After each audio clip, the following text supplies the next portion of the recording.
إن الحمد لله نحمده ونستعينه ونستغفره ونعوذ بالله من شرور أنفسنا ومن سيئات أعمالنا من يهده الله فلا مضل له ومن يضلل فلا هادي له وأشهد أن لا إله إلا الله وحده لا شريك له وأشهد أن محمدا عبده ورسوله يا أيها الذين آمنوا اتقوا الله حق تقاته ولا تموتن إلا وأنتم مسلمون يا أيها الناس اتقوا ربكم الذي خلقكم من نفس واحدة وخلق منها زوجها وبث منهما رجالا كثيرا ونساء واتقوا الله الذي تساءلون به والأرحام إن الله كان عليكم رقيبا يا أيها الذين آمنوا اتقوا الله وقولوا قولا سديدا يصلح لكم أعمالكم ويغفر لكم ذنوبكم ومن يطع الله ورسوله فقد فاز فوزا عظيما أما بعد فإن أصدق الكلام كلام الله وأحسن الهدي هدي محمد صلى الله عليه وسلم وشر الأمور محدثاتها وكل محدثة بدعة وكل بدعة ضلالة وكل ضلالة في النار من يطع الله ورسوله فقد رشد واهتدى ومن يعص الله ورسوله فقد ضل وغوى اللهم صل على محمد وعلى آل محمد كما صليت على إبراهيم وعلى آل إبراهيم إنك حميد مجيد اللهم بارك على محمد وعلى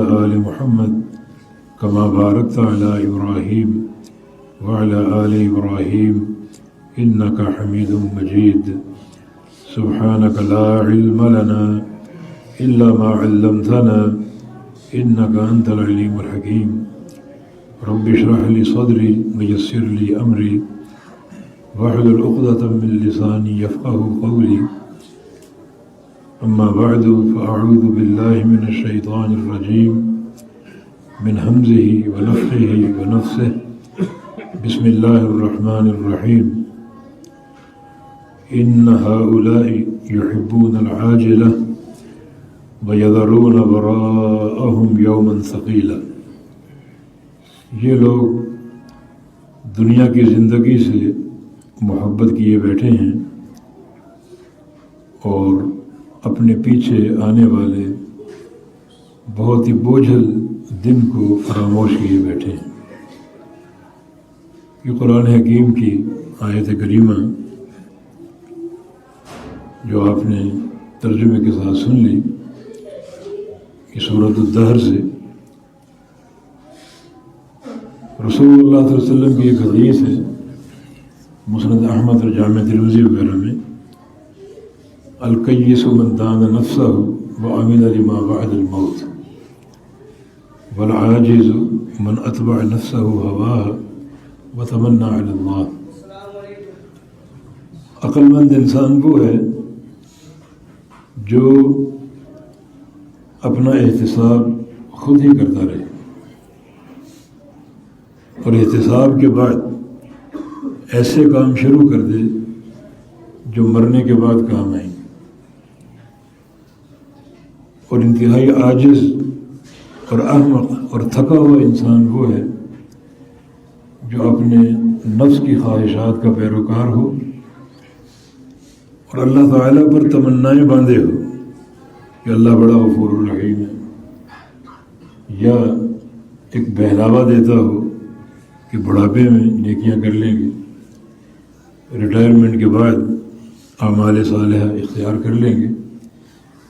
اور کہ جس شخص کی یہ سوچ ہے وہ انتہائی عاجز ہے اور انتہائی احمق ہے، بے وقوف ہے، اور عقل مند اور دانا انسان وہ ہے جو روزانہ اپنا حساب لے اور اس کے نتیجے میں ایسے عمل شروع کر دے جو مرنے کے بعد کام آئیں گے، کیونکہ مرنے کے بعد والا معاملہ بہت ہی سنگین ہے۔ اور ہمیں کچھ خبریں تو دی گئیں مگر ہم حقائق نہیں جانتے. نبی علیہ السلام کی حدیث لو انکم تعلمون ما اعلم لضحکتم قلیلا ولبکیتم کثیرا وما ضاجعتم نساءکم علی فرشکم. یہ آخرت میں کیا ہونے والا، یعنی مرنے کے بعد. من مات فقط قامت قیامتہ، جو انسان مر جاتا ہے اس کی قیامت قائم ہو جاتی اسی وقت. تو قیامت کے قائم ہونے کے بعد کیا کچھ ہونے والا ہے، جو کچھ میں جانتا ہوں اگر وہ تم جان لو تمہاری ہنسیاں بند ہو جائیں اور تم مستقل رونے بیٹھ جاؤ. وما ضاجعتم نساءکم علی فرشکم، اور جو تمہارے بستروں کی لذتیں ہیں وہ ساری بھول جاؤ.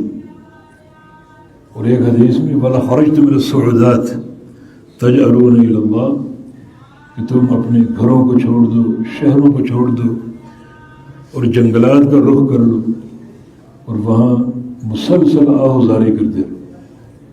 جو کچھ مجھے علم ہے، اگر وہ تمہیں علم ہو جائے یہ سارے یہ دنیا کی لذتیں اور یہ راحتیں سب تم بھول جاؤ، مستقل رونے بیٹھ جاؤ، یہ قہقہے بند ہو جائیں، ہنسیاں بند ہو جائیں.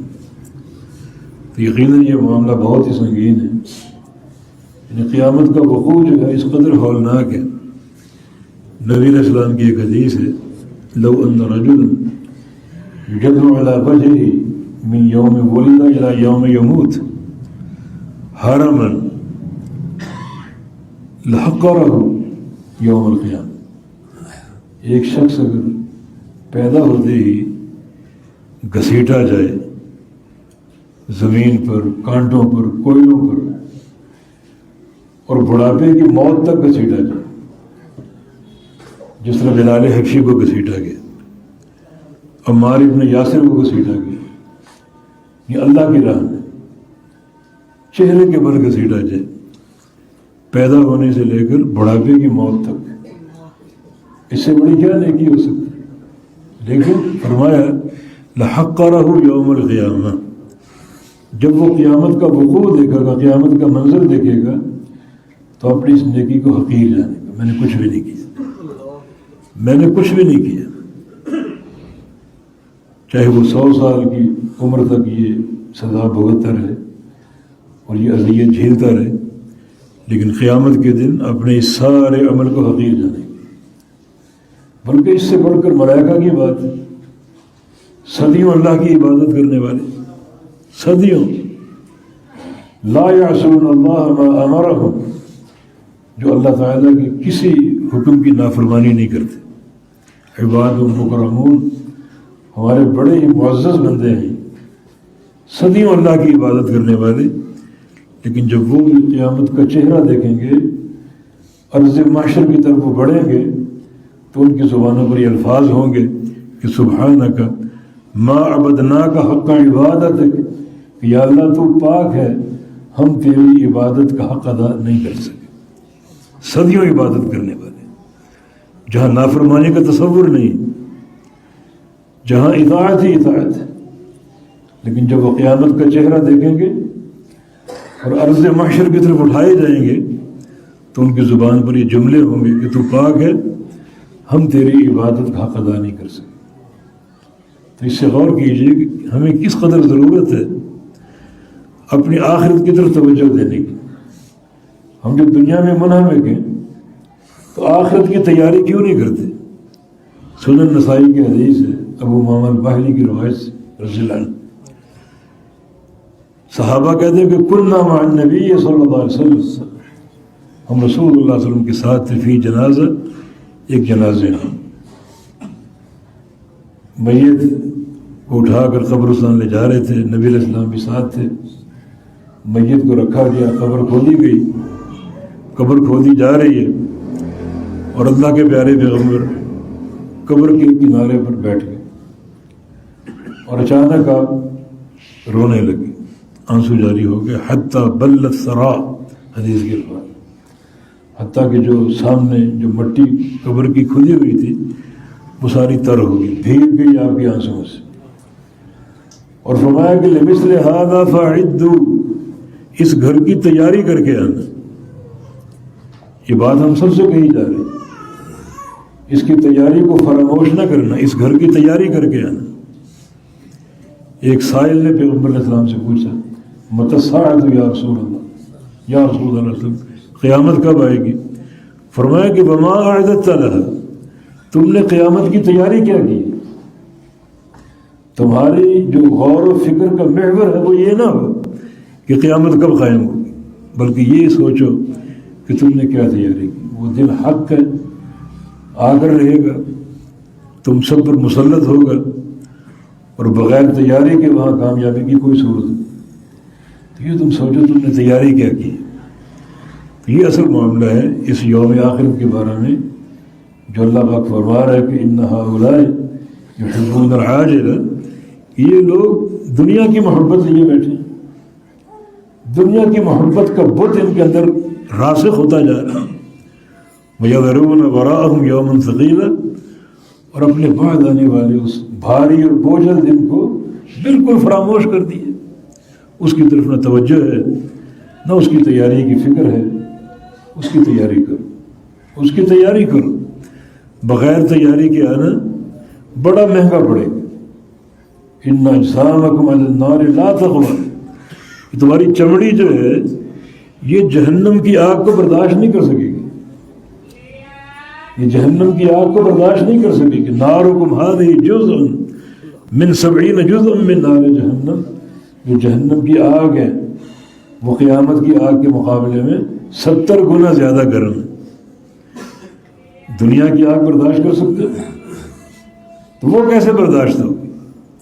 اشتقت النار الى ربها فقالت یا رب اکل بعدی بعد، خود جہنم نے اللہ کے دربار میں شکوہ پیش کیا، یا اللہ تو نے اتنی تیزی میرے اندر بھر دی ہے کہ میری آگ مجھے کھا رہی، یہ جہنم کا کہنا ہے، میری آگ مجھے کھا رہی، یہ مسلسل شدت کی گرمی، اس قدر حدت اور شدت، یہ آگ مجھے کھا رہی۔ تب سے اللہ تعالیٰ نے جہنم کو 2 سانسیں دے دی، ایک سانس وہ اندر کھینچتی ہے اور ایک سانس باہر نکالتی۔ جو سانس باہر نکالتی ہے اس سانس کے نتیجے میں دنیا میں شدید ترین گرمی پھیل جاتی، اور جو سانس اندر کو کھینچتی ہے اس سانس کے نتیجے میں دنیا میں شدید ترین سردی پھیل جاتی۔ تو نہ وہ گرمی قابل برداشت ہے نہ وہ سردی قابل برداشت ہے۔ تو ما اعددتم لها، اس دن کو فراموش کیوں کیے بیٹھے ہو؟ کیا اس کے لیے تیاری کی؟ اس مختصر سے وقت میں ہم قیامت کے 3 مراحل کی تیاری کے قواعد آپ کے سامنے بیان کریں گے، بڑے ہولناک ہیں، جو تینوں مراحل بڑے ہولناک ہیں۔ ایک اللہ تعالیٰ کے سامنے کھڑا ہونا حساب و کتاب کی، جس سے کسی کو مفر نہیں، اس عدالت میں پیشی ہوگی ہر ایک کی۔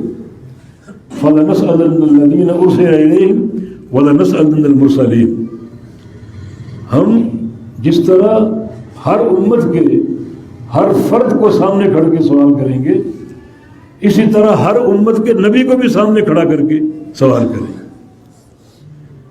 جہاں انبیاء نے پیش ہونا ہے اور کوئی چارہ کار نہیں، تو ہم جیسے لوگ کہاں بچ سکیں گے؟ کیسے بچاؤ ہوگا؟ سوال سب سے ہونا ہے۔ اس عدالت کی پیشی کا سامنا سب کو ہے، تو اس کی تیاری کر کے آؤ۔ اس کی تیاری کے قواعد آپ کو معلوم ہونے چاہیے۔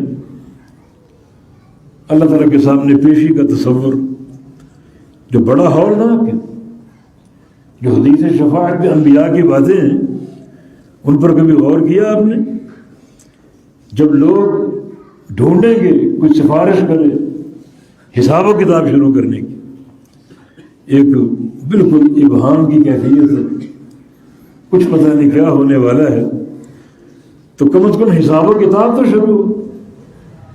حساب و کتاب کے انتظار میں کئی صدیاں گزر جائیں گی، تو لوگ آدم علیہ السلام کے پاس جائیں گے، نوح علیہ السلام کے پاس جائیں گے، ابراہیم علیہ السلام کے پاس جائیں گے، لیکن سارے خوف سے کانپ رہے ہیں۔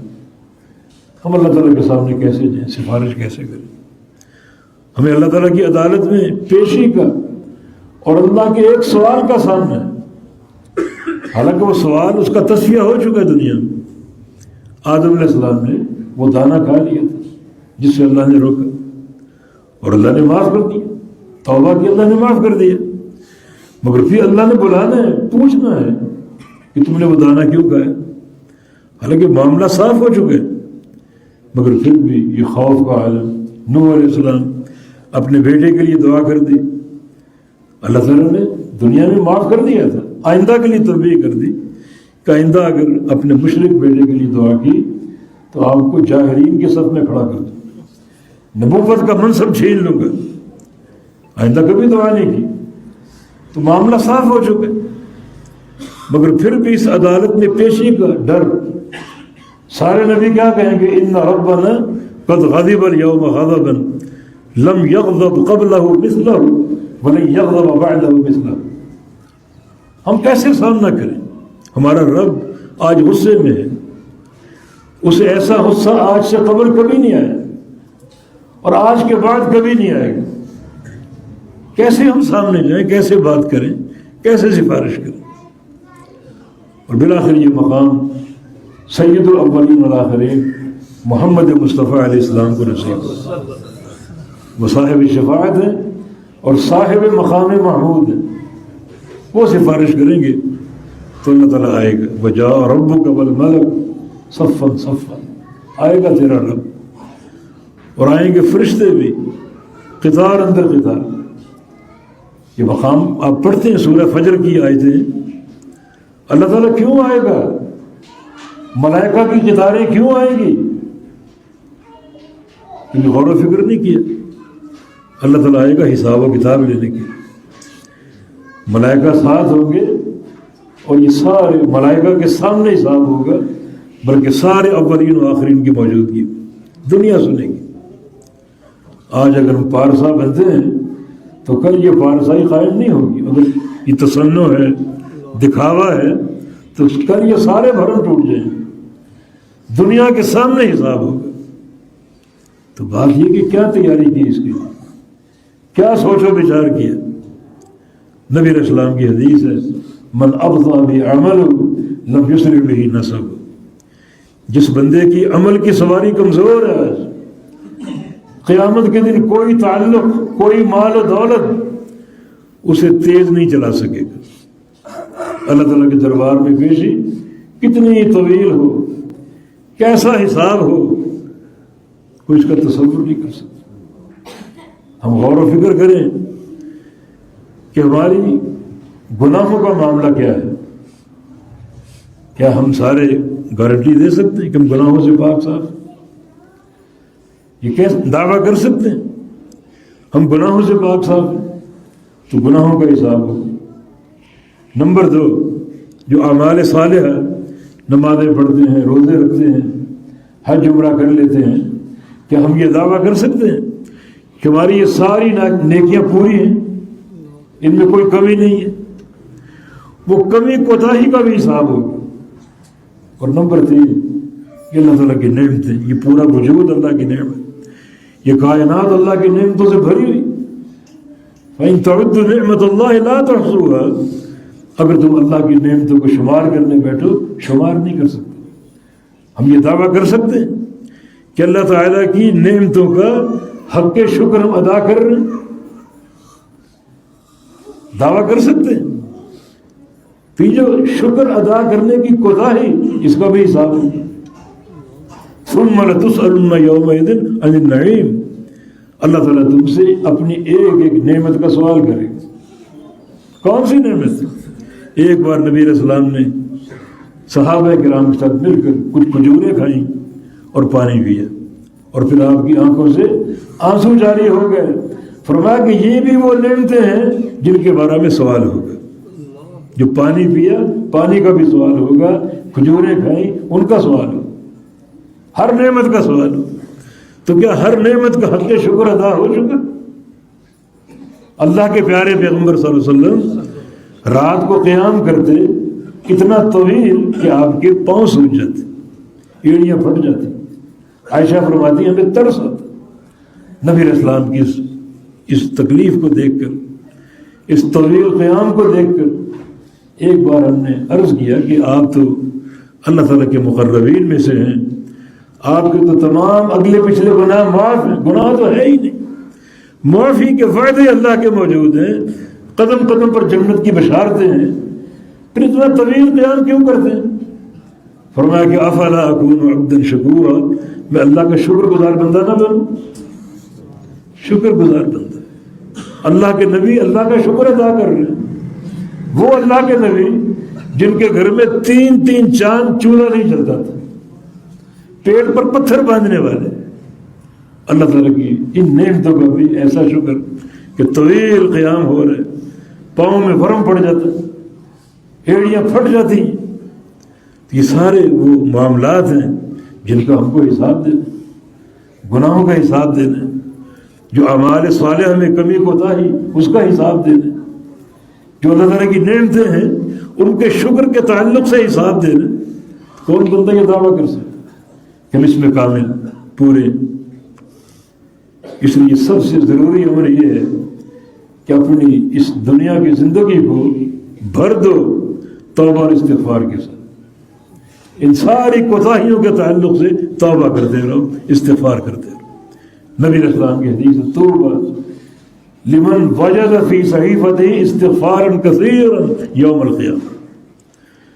خوشخبری اس بندے کے لیے جس کے صحیفہ اعمال کو جب قیامت کے دن کھولا جائے تو اس میں قدم قدم پر استغفار، ہر سطر میں استغفار لکھا ہو، ہر سطر میں توبہ لکھی ہو. یہ کثرت سے اس کی حاجت ہے. نبی علیہ السلام سے بڑھ کر متقی کون ہے؟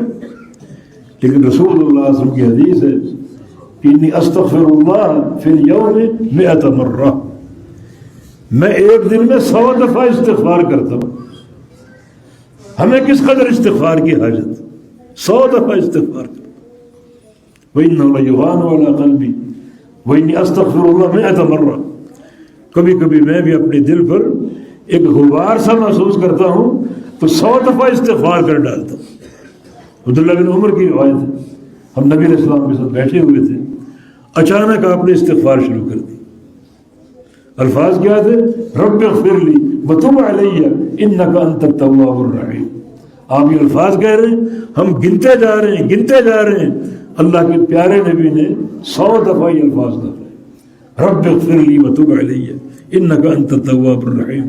یا اللہ مجھے بخش دے، یا اللہ مجھے توبہ کی توفیق دے اور میری توبہ قبول کر لے. تو توبہ قبول کرنے والا ہے اور رحیم ہے، رحم کرنے والا. یہ الفاظ آپ نے 100 بار دہرائے. تو کس قدر ہمیں استغفار کی حاجت ہے. جو سب سے زیادہ کامیابی کا راستہ ہے وہ استغفار. اس کے مواقع اللہ تعالیٰ نے بے شمار عطا فرمائے. یمد یدہ باللیل لیتوب مسیء النہار. رات شروع ہوتی ہے، اللہ اپنا ہاتھ پھیلا دیتا ہے تاکہ دن کے اجالے میں گناہ کرنے والا مجھ سے توبہ کرے. ہاتھ پھیلا دیتا. اور وہی رات جب گزرتی ہے اور آخری تیسرا پہر باقی بچتا ہے تو ینظر الی سماء الدنیا، اللہ تعالیٰ آسمان دنیا پر نزول فرماتا ہے. آسمان دنیا پر نزول فرماتا ہے اور فجر کے طلوع ہونے تک پکارتا ہے، هل من سائل فأعطيه، هل من مستغفر فأغفر له، هل من مسترزق فأرزقه. فجر کے طلوع ہونے تک پورا جو آخری تیسرا پہر ہے، آخری تہائی رات ہے، اللہ تعالیٰ پکار. بڑی بد نصیبی اور محرومی ہے اس وقت اگر ہم سوئے ہوں یا معصیتوں میں غرق ہوں یا بازاروں کی زینت بنے بیٹھے ہوں. اللہ تعالیٰ پکار رہے کہ ہے کوئی گناہوں کی بخشش کا طالب، مجھ سے گناہ بخشو. کوئی روزی کا طالب ہو، مجھ سے روزی مانگو. کوئی مریض شفا کا طالب ہو، مجھ سے شفا کا سوال کرو. اتنا ایک دورانیہ پورا تیسرا پہر رات کا اللہ تعالیٰ پکارتا. اور جو ہی فجر طلوع ہوتی ہے تو ثم یرتفع یا ثم یصعد کے الفاظ ہیں، پھر اللہ تعالیٰ اپنے عرش پہ دوبارہ چڑھ جاتے. یہ وقت، یہ گھڑی ہر رات آتی تو اللہ تعالیٰ خود فرما رہے مجھ سے گناہ بخشوا. اگر ان لمحات کی قدر نہ کریں ہم تو سمجھیں کہ ہمارے دلوں میں آخرت کی تیاری کا کوئی تصور نہیں. یہ حقیقی جو ہے آخرت کی تیاری کی تصور کی باتیں ہیں کہ بندہ ان گھڑیوں کا احساس کرے کہ رات شروع ہوتے ہی میرے پروردگار نے ہاتھ پھیلا لیے کہ آؤ مجھ سے معافی مانگو. اور آخری تیسرے پہر اللہ تعالیٰ آسمان دنیا میں نزول فرماتا ہے اور یہ پورا تیسرا پہر پکارتا ہے گناہوں کو بخشوانے والوں گناہ بخشوا لو، روزی طلب کرنے والوں روزی طلب کر لو، شفا مانگنے والوں شفا مانگ لو. تو جن لوگوں کے ذہنوں میں واقعتاً آخرت کا خوف ہوگا، اس خوف کا تصور ہوگا، وہ ان اوقات کو ضائع نہیں کریں گے، ان اوقات کی قدر کریں، ان لمحات کی قدر کریں. اور یہ حقیقی ثبوت ہوگا فکر آخرت کا. ورنہ زبانوں سے جو مرضی کہتے رہو وہ کافی نہیں. اللہ کے خوف کے دعوے کرو، اللہ بڑا بادشاہ، یہ کافی نہیں ہے جب تک عملی اقدام نہ کرو. اور یہ عملی اقدام کے مواقع ہیں.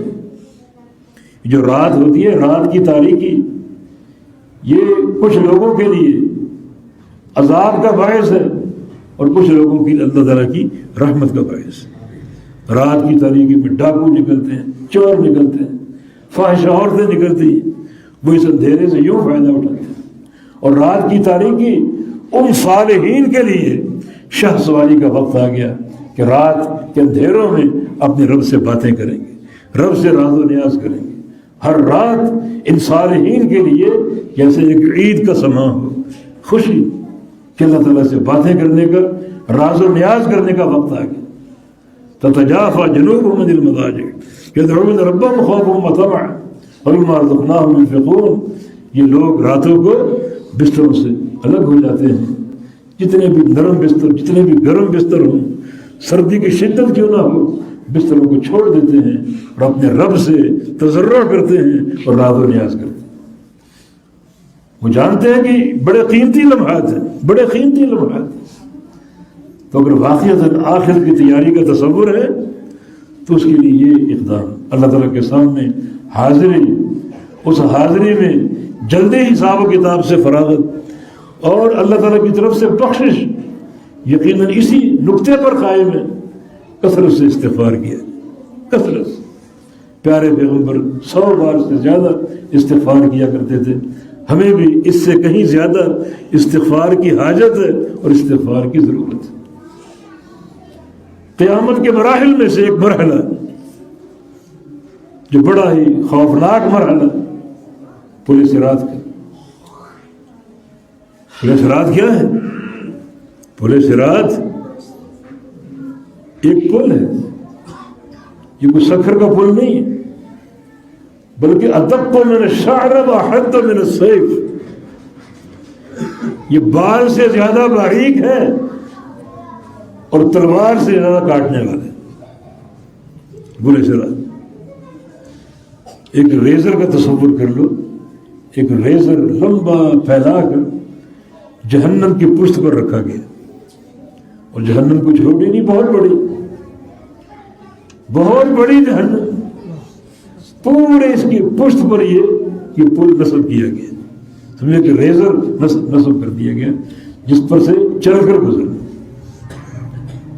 وہاں نور نہیں ہوگا، اندھیرا ہوگا. دائیں بائیں جھاڑیاں ہوں گی پیچدار. پاؤں الجھا، ذرا سا پھسلا، جھاڑیوں میں الجھ جائے، پھر باہر نہیں نکل سکے. دائیں بائیں کنڈے ہوں گے بڑے خوفناک. ان سے انسان کا پاؤں اگر مس ہو گیا تو پاؤں زخمی ہو جائیں. بڑا طویل راستہ ہی، بڑا طویل راستہ. نبی علیہ السلام کی حدیث ہے جب یہ مرحلہ آئے گا پل صراط کا تو حلت الشفاعت، اللہ تعالیٰ شفاعت حلال کر دے. یہ اس کی مہربانی، یہ اس کی رحمت کی وسعت ہے کہ اس گمبھیر موقع پر شفاعت حلال ہو جائے گی. انبیاء شفاعت کریں گے اور سید الشافعین محمد مصطفیٰ علیہ السلام شفاعت کریں گے.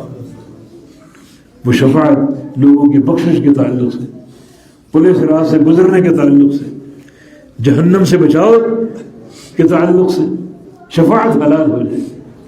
تو شفاعت کا حلال ہونا مانا یہ پورے صراط کا مرحلہ بڑا خوفناک مرحلہ، بڑا خوفناک.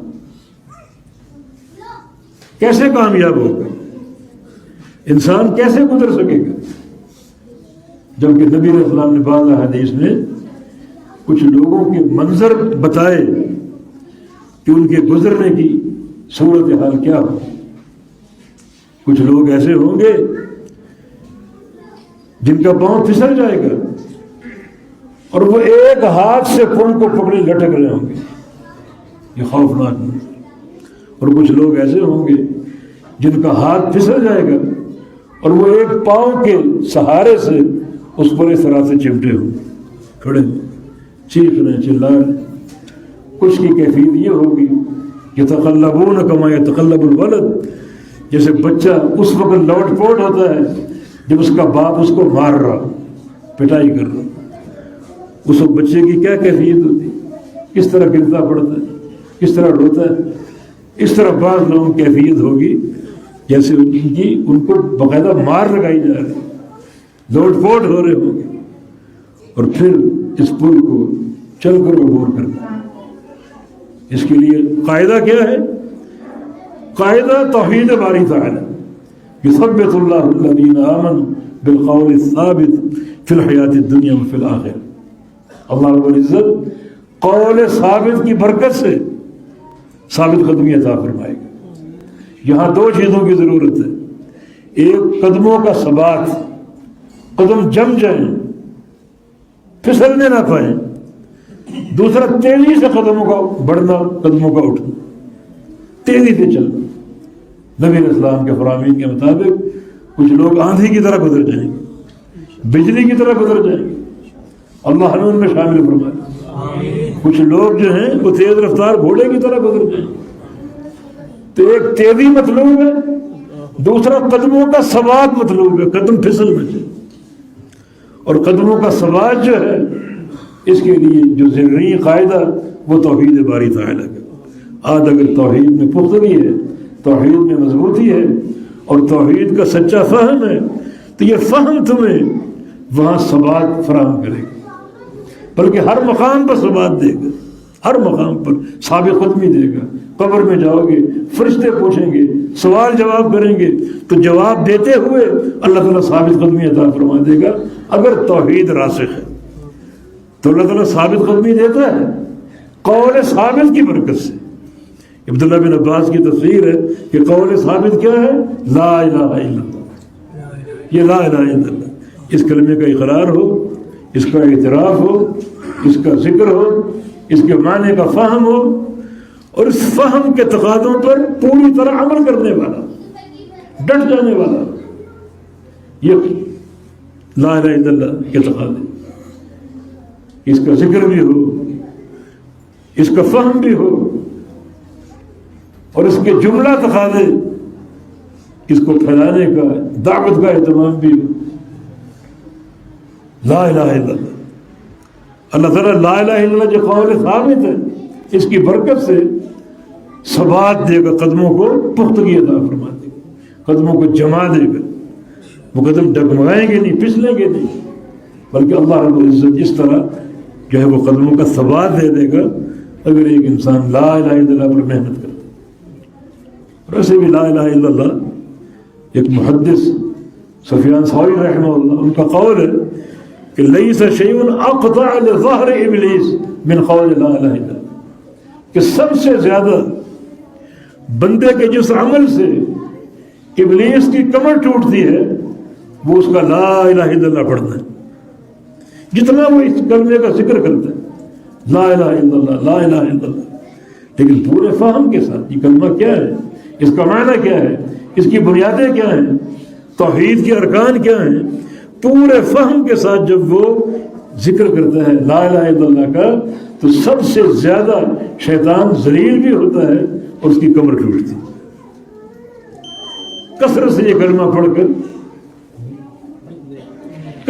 کلمہ پڑھ کر ابلیس کی کمر توڑو، اس کو کمزور کرو، اس کو ماندہ کرو، ماندہ کر کے پچھاڑ دو اس کو، تمہیں برگلانے کے قابل نہ رہے، وسوسے پیدا کرنے کے قابل نہ رہے، کیونکہ اس کائنات میں سارے شر کی بنیاد جو ہے وہ ابلیس ہے۔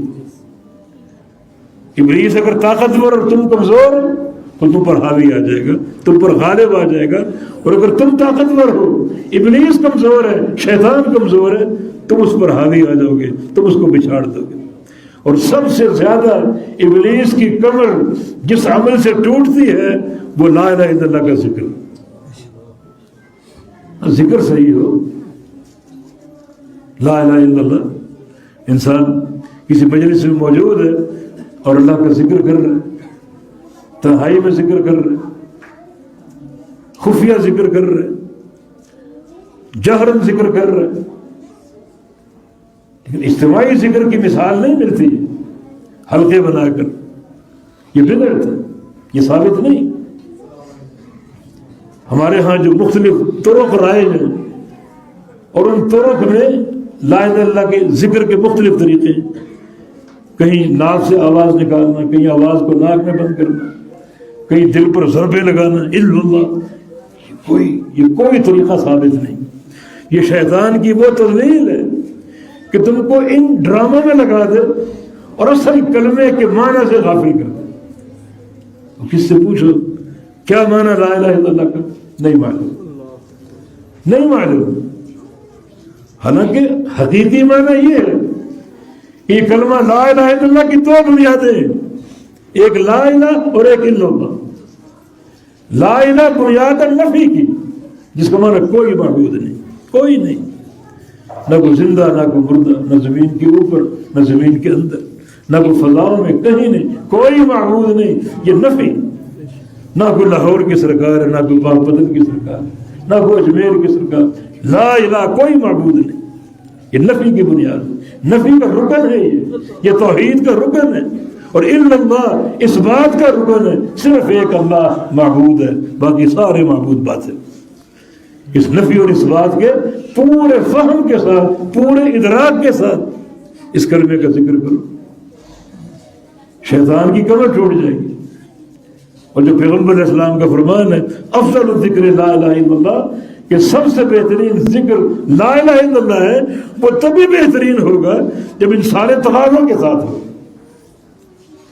ہم انسان ہیں، ہمیں یہ سب سے بڑی گواہی دی گئی، دنیا میں سب سے بڑی شہادت اللہ کی توحید کی شہادت، اور اس کا فہم ہی نہ ہو وہ انسان بیکار، پھر کس چیز کو سمجھے گا؟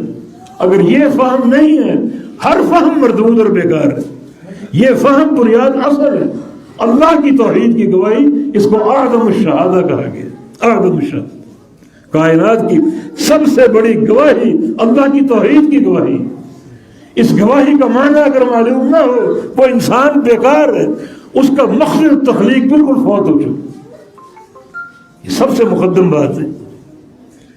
تو اس تقاضے کے ساتھ ذکر ہوئی، تو یقیناً جب لا الہ الا اللہ کا فہم ہوگا، محبت ہوگی اور شرعی حدود کے مطابق اس کا ذکر ہوگا، تو یہ کلمہ انسان کے ثبات کا باعث ہوگا، مرنے کے بعد بھی ثبات، دنیا کی زندگی میں توحید پر ثبات، قیامت کے دن پورے صراط پر ثبات، کہ انسان کے قدم لغزش نہیں کھائیں گے، ڈگمگائیں گے، اللہ تعالیٰ ثابت قدمی دے گا، قدموں کو رسوخ دے گا، اللہ تعالیٰ قدم جما دے گا، اور وہ انسان کامیابی سے اس پورے صراط کو عبور کر جائے گا۔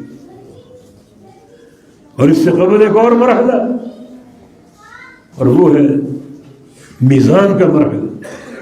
اللہ تعالیٰ اعمال تولے گا، کہ اخروی حساب ہے، اس کے کئی طریقے اور کئی صورتیں ہیں اس کی، تاکہ اللہ کے عدل کی حجت قائم ہو جائے، اللہ تعالیٰ کی عدل کی حجت قائم ہو جائے۔ اللہ تعالیٰ ہر بندے کو بلائے گا، اس سے پوچھے گا اس کی پوری زندگی کے معاملات، یہ بھی ایک صورت۔ پھر زمین گواہی دے گی، اس بندے نے ساری زندگی زمین کی پشت پہ گزاری اور زمین اس کی پوری رازدار بتائے گی، اس نے زمین پہ کھڑے ہو کر کیا کچھ کیا، راتوں کو کیا کیا، دنوں کو کیا کیا، خلوتیں کیسی تھی، جلوتیں کیسی تھی۔ یومئذ تحدث اخبارہا، یہ زمین اپنی خبریں اس دن بیان کرے گی، سارے راز اگل دے گی، یہ بندہ کیا کرتا رہا، فرشتے گواہی دیں گے، جاءت کل نفس مع سائق و شہید، ہر شخص آ رہا ہے اللہ کی عدالت میں پیش ہونے کے لیے، اور دو فرشتے اس میں مقرر ہیں، ایک فرشتہ سائق ہے جو اس کو ہانکتا ہوا اللہ کے دربار میں پیش کرے گا، دوسرا شہید ہے جو اس کی زندگی بھر کے اعمال کی گواہی دیتا ہے، دنیا سنے گی یہ بندہ جو جا رہا ہے اس کا یہ عمل، اس کی یہ کرتوت، اس کا یہ کردار، اس کا یہ عمل گواہی دیتے ہوئے آئیں گے اور پوری دنیا سنے گی۔ اور اس کے بعد فرشتوں کے صحائف جو اعمال نامے تیار ہو رہے ہیں وہ کھولے جائیں گے برسر عام، نیکیوں کا صحیفہ ہے، گناہوں کا صحیفہ ہے، انہیں برسر عام کھولا جائے گا۔ یہ سارے حساب کے طریقے ہیں، اور پھر آخری مرحلہ اس حساب کا اعمال کو تولے جانے کا، وزن اعمال۔ ونضع الموازین القسط لیوم القیامہ، ہم قیامت کے حساب کے لیے عدل کا ترازو بھی قائم کریں گے تمہارے اعمال کو تولنے کے لیے، جس کے دو پلڑے ہوں گے، ایک نیکیوں کو ایک گناہوں کو، اعمال کو تولا جائے گا، صاحب عمل کو تولا جائے گا، عمل کرنے والا آؤ بھائی تم بھی آؤ، اپنے عمل سمیت اس میدان میں اس کو اس میزان میں داخل کر دیا جائے گا، وزن ہوگا، کتنا وزن ہے تمہارا تمہاری نیکیوں کا، کتنا وزن، یہ مرحلہ میزان جس کی تیاری کی ضرورت ہے۔ اگر ہم یہ غور کر لیں کہ اللہ تعالیٰ اعمال کیوں تولے گا تو اگلی بات آسان ہو جائے گی۔ اللہ تعالیٰ اعمال تولے گا اعمال کا معیار چیک کرنے کے لیے، ایک ہے مقدار، نمازیں 5 فرض ہیں پوری پڑھی ہیں، روزے 30 فرض ہیں پورے رکھیں، زکوٰۃ 2.5% تھی، یہ اس کا ٹوٹل سرمایہ تھا دنیا کا، زکوٰۃ پوری دی ہے، جی ہاں دی، یہ مقدار، اتنا حساب کافی نہیں ہے، نمازوں کا پورا ہونا کافی نہیں، زکوٰۃ کا پورا ہونا کافی نہیں، روزوں کا پورا ہونا کافی نہیں، اور یہ تہجد اشراق وغیرہ ان نمازوں کا ادا کرنا کافی نہیں، اگلا حساب معیار کا۔ اب معیار دیکھو، معیار 2 چیزوں کے ساتھ، ایک ہر عمل میں اخلاص تھا یا نہیں، ریاکار تو نہیں تھا، نمازیں دکھاوے کی تو نہیں پڑی، حج تو کیا دکھاوے کا تو نہیں تھا، روزے رکھے دکھاوے کے تو نہیں تھے، اگر دکھاوے کے ہیں معیار ختم ہو، اب وہ اعمال کے ڈھیر بھی انسان کے لیے کچھ کام نہ آ سکے۔ یہ وزن جو ہے اس معیار کو چیک کرنے کے لیے کہ عمل میں اخلاص تھا یا نہیں، عمل میں اخلاص تھا یا نہیں۔ یوم تبلی السرائر، اللہ فرمائے اس دن دلوں کے بھیدوں کو نکالا جائے گا۔ دلوں کے بھید کا معنی یہ ہے کہ یہ بندہ حاجی ہے، ٹھیک ہے، اب دل کا بھید نکالو، اس نے حج کس نیت سے کی، اخلاص کے ساتھ یا ریاکاری کے لیے؟ یہ بندہ تہجد گزار ہے، ٹھیک ہے، اب دلوں کا بھید نکالو، اس نے تہجد کس نیت سے پڑھے، دکھاوے کے یا اخلاص کے لیے، اللہ کی رضا کے لیے، اللہ تعالیٰ کا چہرہ حاصل کرنے کے لیے۔ یوم تبلی السرائر، اس لیے بڑا کڑا مرحلہ جب ہر عمل کے لیے انسان کے دل کے بھید کو کھولا جائے۔ مال خرچ کرتا تھا، مسجدیں بنائی، مدارس بنائے، یتیم خانے کھول دیے، ٹھیک، اب اس کی نیت نکالو، دل کا بھید نکالو، اس نے سارا عمل کس لیے کیا؟ اللہ کی رضا حاصل کرنے کے لیے، اس کا چہرہ حاصل کرنے کے لیے، یا دنیا کی واہ واہ کے لیے، دنیا کی شہرت کے لیے اور ریاکاری کے لیے؟ یہ اعمال یہ میزان تولے گا، مگر وہ عمل وزن کے قابل ہوگا جو عمل اخلاص کے ساتھ ہو۔ اگر ریاکاری ہے تو وہ ترازو ان نیکیوں کو تولے گا۔ نبی علیہ السلام کی حدیث ہے، رب سمین لا یضر عند اللہ جناح بعوضہ، قیامت کے دن بہت سے بھاری بھرکم لوگ آئیں گے، انہیں ان کے اعمال کے ساتھ میزان میں ڈال دیا جائے گا اور ان کا وزن ایک مچھر کے پر کے برابر بھی نہیں ہوگا۔ کیوں؟ نیکیاں کی ہیں مگر ریاکاری، دکھاوا، شہرت پسندی، دنیا کی تشہیر ایک مچھر کے پر کے برابر۔ تو یہ عمل کا یہ ایک معیار ہے۔ دوسرا معیار یہ ہے کہ یہ عمل اس نے کیا تو ہے تہجد پڑھی، اشراق پڑھی اور کیا کچھ پڑھتا رہا، مگر یہ عمل میرے پیارے حبیب کی سنت اور طریقے کے مطابق ہے یا نہیں؟ 100 سال کا نمازی مگر اس کی نمازیں نبی علیہ السلام کی سنت کے مطابق ہیں یا نہیں؟ 50 حج کیے ہیں، اس کے حج اللہ کے پیغمبر کے طریقے کے مطابق ہیں یا نہیں؟ 100 سال کے روزے اس کے کھاتے میں، مگر وہ روزے اللہ کے حبیب کی سنت کے مطابق ہیں یا نہیں؟ ہر عمل کے تعلق سے یہ دیکھا جائے گا۔ یہ میزان اس وقت تک کسی نیکی کو نہیں تولے گا جب تک وہ نیکی پیغمبر علیہ السلام کے طریقے کے مطابق ثابت نہ ہو۔ اور آپ جانتے ہیں جب میزان پر اعمال تولے جائیں گے تو صاحب المیزان کون ہوگا؟ ترازو پر کس فرشتے کی ڈیوٹی ہوگی؟ جبریل علیہ السلام۔ جبریل کون ہے؟ امین الوحی، وحی لانے والے۔ ان سے بڑھ کر وحی کا حافظ اور عالم کون ہو سکتا ہے؟ ان سے بڑھ کر اللہ کے پیارے پیغمبر کی سنت کو جاننے والا کون ہو سکتا ہے؟ جب اعمال تولے جائیں گے جبریل امین نہیں جانتے کہ یہ عمل کس امام کے طریقے پر ہے، کس بزرگ کے طریقے پر ہے، کس پیر کے طریقے پر، کسی کو نہیں جانتے۔ وہ ایک ہی بات جانتے ہیں کہ یہ عمل اللہ کے حبیب کے طریقے پر ہے یا نہیں، جو وحی لے کر آئے اللہ تعالیٰ کی طرف سے۔ یقیناً وہ انسان خوش نصیب ہے جس کے سارے عمل کا محور، ہر عمل کی بنیاد جو ہے اس پیغام پر ہو جو پیغام عرش الہی سے آئے۔ اس سے بڑی کوئی سعادت ہے؟ ایک انسان اسی چیز پر قائم ہو جائے، بڑے ٹھوس طریقے سے اسی عمل کو کرنا ہے جو عرش الہی سے ہے، وہ عمل نہیں جو زمین والوں نے بنا کر دے دی۔ فلاں پیر صاحب نے یہ کہا، فلاں امام صاحب نے یہ کہا، فلاں برادری میں یہ ہے، فلاں باپ دادا نے یہ کیا۔ یہ کوئی نہ ذوق ہے اور نہ یہ عمل قابل قبول۔ یہ میزان کس عمل کو تولے گا؟ جو عمل مطابق ہو اللہ کے پیارے پیغمبر کی سنت اور اللہ کے پیارے پیغمبر کے طریقے۔ موٹے سادے انسان عمل کے ساتھ تولے جائیں گے۔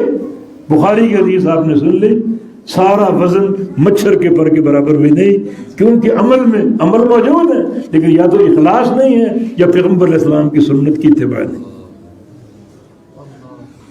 ایک بار رسول اللہ صلی اللہ علیہ وسلم نے عبداللہ بن مسعود سے کہا ہمارے لیے مسواک توڑ کر لاؤ۔ مسواک توڑنے چھوڑے درخت، تو ان کی پنڈلی صحابہ نے دیکھی، پتلی دبلے پتلے سے لاغر، اور صحابہ ہنس پڑے۔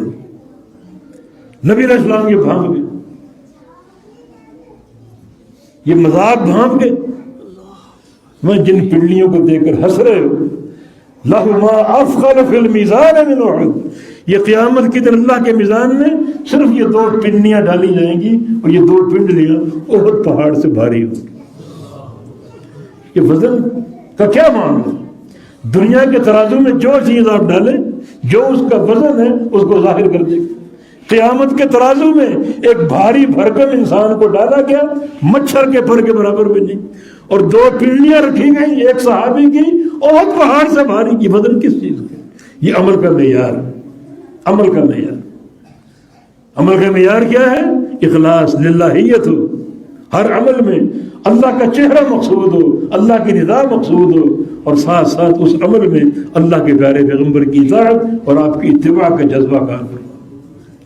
یہ اگر دونوں جذبے آپ کے دل میں کوٹ کوٹ کے بھرے ہو، اخلاص کے ساتھ عمل کرنا اور پیغمبر علیہ السلام کی اتباع کا شوق، یہ 2 چیزیں اگر موجود ہیں تو اللہ تعالیٰ آپ کے میزان کو بھاری کر دے گا۔ بڑا بوجھ، بہت ہی بھاری، نیکیاں بھاری پڑ جائیں گی اور گناہ ہلکے پڑ جائیں گے، اور یہ کامیابی کی اساس ہے۔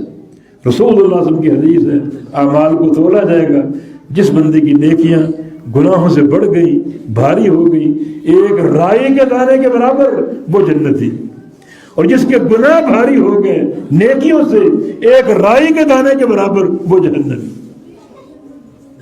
تو کتنا دقیق حساب ہے۔ اس مرحلے کی تیاری کا تقاضا کیا ہے؟ پھر یہ 2 قاعدے، عمل کرو، ہر عمل میں اخلاص کو قائم رکھو اور پیغمبر علیہ السلام کی اتباع کو قائم رکھو۔ جس شد و عمل کے ساتھ اللہ کے حبیب کی سنت کی محبت ہو، اسی شرط کے ساتھ بدعت کی نفرت ہو۔ یاد رکھو اس محبت سنت کو بھی تولا جائے گا اور بدعت کی نفرت کو بھی تولا جائے گا۔ جس شدت کے ساتھ توحید کی محبت ہو اسی شدت کے ساتھ شرک کی نفرت ہو۔ اللہ کے میزان میں جس طرح آپ کی توحید کی محبت کو تولا جائے گا اسی طرح آپ کے دل کے اندر موجود شرک کی نفرت کو تولا جائے گا۔ دونوں کا وزن جو نبی علیہ السلام کی حدیث ہے، کلمتان حبیبتان علی الرحمن خفیفتان علی اللسان ثقیلتان فی المیزان سبحان اللہ بحمدہ سبحان اللہ العظیم۔ اس حدیث سے کیا سمجھے؟ اس حدیث کا بڑا وسیع مفہوم ہے، لیکن ایک قریبی فہم یہ کہ دو کلمے اللہ کو پیارے ہیں اور زبان پر بھاری ہوں گے، زبان پر ہلکے اور اللہ کے میزان میں بھاری ہوں گے، میزان جو قیامت کے دن قائم ہوگا۔ یہ دو کلمے بھاری ہوں گے، ایک سبحان اللہ بحمدہ، دوسرا سبحان اللہ العظیم۔ سبحان اللہ جو ہے یہ نفی کا کلمہ ہے، نفی کا کلمہ، اس میں شرک کی نفی ہے، شرک کی شناعت اور مذمت ہے، اور بحمدہ ہی میں اثبات توحید ہے۔ معنی یہ اس کو تولا جائے گا، تولے جانے کا معنی یہ ہے کہ جس طرح شرک کی نفرت کو تولا جائے گا، اثبات توحید کو تولا جائے گا، بحمدہ ہی کو تولا جائے گا، اس طرح سبحان اللہ کو بھی تولا جائے گا جو شرک کی نفرت پر بنتا جاتا ہے۔ کہ انسان کے عقیدے میں شرک کی نفرت تھی، یہ شرک کی مذمت کرتا تھا، شرک کا جو ہے وہ انکار کرتا تھا برسر عام برسر اعلان، تو اس انکار کو، اس جو نفرت کو جو شرک کی ہے اس کا وزن ہوگا۔ جو توحید کی محبت ہے اس محبت کو بھی تولا جائے گا۔ یہ مرحلہ میزان ہے، انتقالوں کے ساتھ اس کی تیاری کرو، عمل کے معیار کو ثابت اور قائم رکھو تاکہ وہ معیار قیامت کے دن کام آ سکے۔ تو یہ اللہ تعالیٰ کا فرمان ان ہؤلاء یحبون العاجل فیذرون وراءهم یوما ثقیلا، کہ ان بندوں کو کیا ہو گیا، دنیا کی محبت لیے بیٹھے، ہر وقت دنیا دنیا دنیا، اس آخرت کو فراموش کر دیا، آخرت کو بھلا بیٹھے۔ حالانکہ دنیا دار فانی، کتنے سال جی لو گے، آخرت دار باقی ہے جس کے لیے تیاری کرو، بھرپور تیاری کی ضرورت ہے، بھرپور ذات راہ کی ضرورت ہے۔ ابو ہریرہ رضی اللہ عنہ اپنی موت سے قبل رو رہے تھے، کسی نے پوچھا کیوں رو رہے ہیں؟ فرمایا کہ اب کی علی قلت زادی و بعد سفر، اس لیے رو رہا ہوں کہ دنیا میں زاد راہ بہت تھوڑا تیار کیا اور سفر بڑا طویل، آخرت کا سفر نہ ختم ہونے والا، سفر بہت طویل ہے، زاد راہ بہت قلیل ہے، اس پر رونا ہے۔ تو سفر کے مطابق زاد راہ تیار کرو تاکہ وہ زاد راہ جو ہے ہماری کامیابی پر منتج ہو۔ تو اللہ تعالیٰ ہمیں تقویٰ کے تقاضے پورے کرنے کی توفیق عطا فرمائے، توحید کے تقاضے پورے کرنے کی توفیق عطا فرمائے۔ اللہ تعالیٰ ہم سب سے راضی ہو جائے، ہمارے گناہوں کو معاف فرما دے، اللہ تعالیٰ عالم اسلام کو فتح سے ہمکنار کر دے۔